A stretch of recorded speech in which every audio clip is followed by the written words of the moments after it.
Have you ever read Mother Earth News? I have not read Mother Earth News, and I have not heard of the catalog as Oh, well. so I started reading that back then because they talked about uh, And this going is in back to 1972.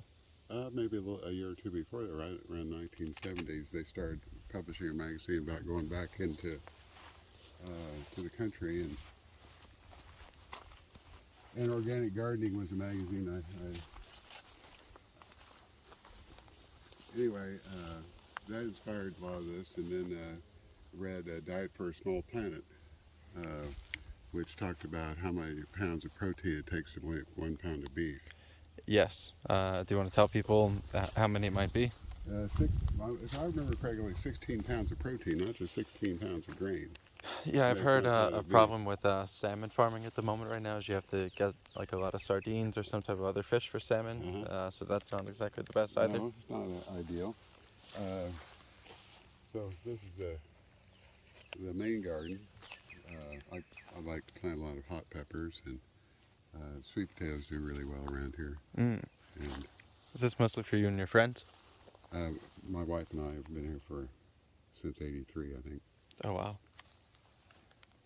When did you start doing the no-till straw beds? I started doing raised beds clear back at the beginning, though I used a tiller. I've gotten away from. I haven't used my tiller for about 8, 10 years. Oh, wow. Um, it just seems easier to come out and dig it, but I wouldn't try to do that if it was new ground.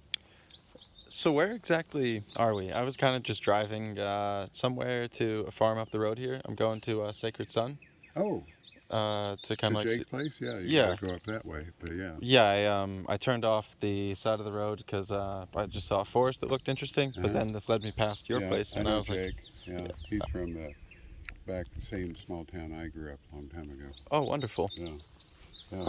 So he's nearby, and they really do a pretty nice job. So Have you had any problems with too much rain here this year?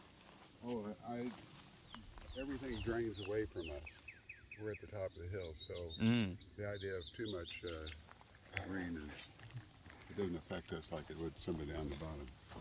This ground drains so quick and it's not that deep above the rock that I can be out in the garden the next day or two working with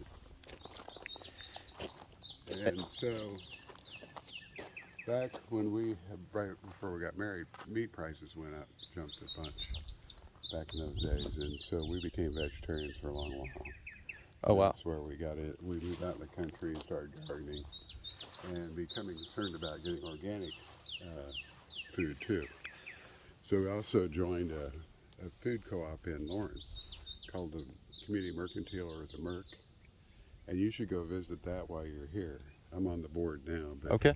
but it started off with a handful of people, started this food co-op. It was a food buying club at one time, and now we do over $16 million worth of business, and we have over 100 employees that we pay a livable wage, which no grocery store around here pays.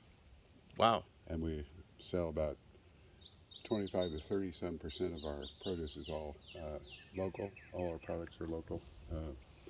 And we just opened our newest store in Kansas City, Kansas, downtown in the food desert Okay. to help with their needs. That's wonderful. Yeah, I wasn't even supposed to be in Kansas City. I was driving from Lexington to Nebraska. Uh-huh.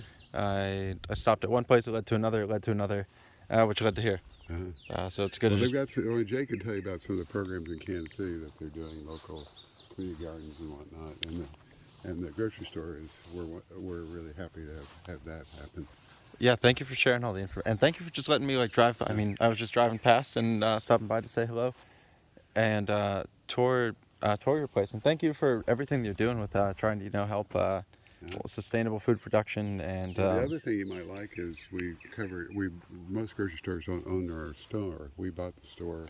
We covered the roof with solar, and 2/3 of our parking lot is covered with solar. oh, wow, how many? I don't know. There's so many questions I could ask you. How many fruiting trees do you have out here? Oh, I don't know. I got more around this way. I probably 3 dozen or so. Okay, wonderful. And then, yeah, you had mentioned that on top of the building over here to the Yeah, right, you have yeah. solar panels up That's on the top of reason we there. built the building. Mm. And you recently added geothermal? Yeah, well, we did that before the solar. Uh, we had a propane heater before that, but we wanted a much more inexpensive way of heating and cooling. How's your geothermal system work?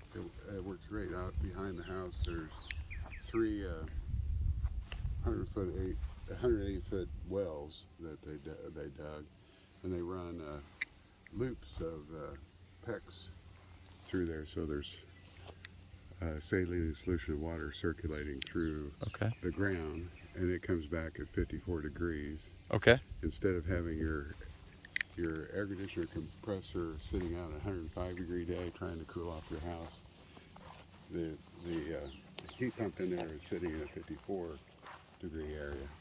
And the same in reverse. It's heating with warmer water, so that it's easier to heat.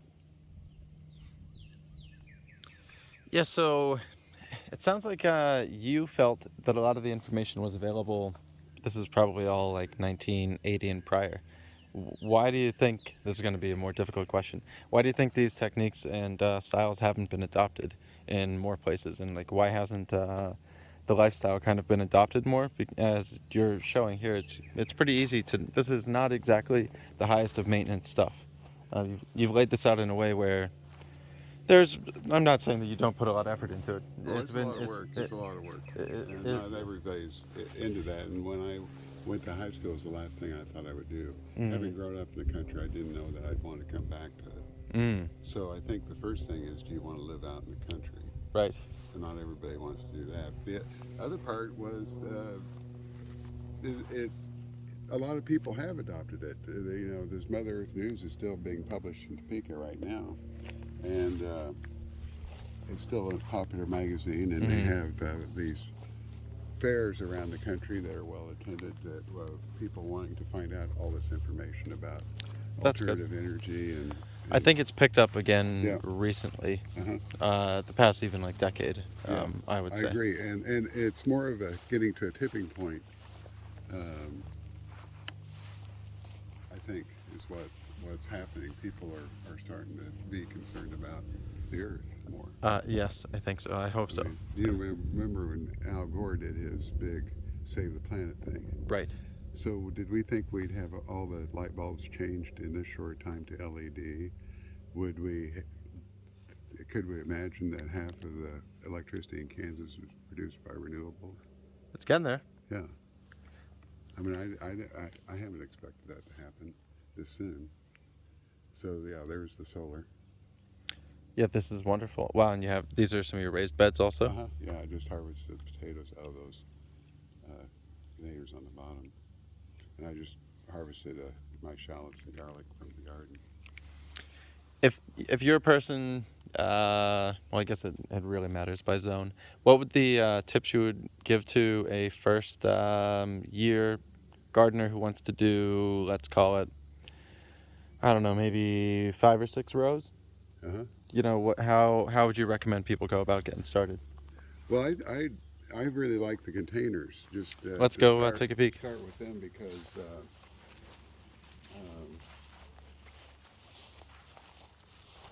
because they produce quite a bit. They're easier to weed.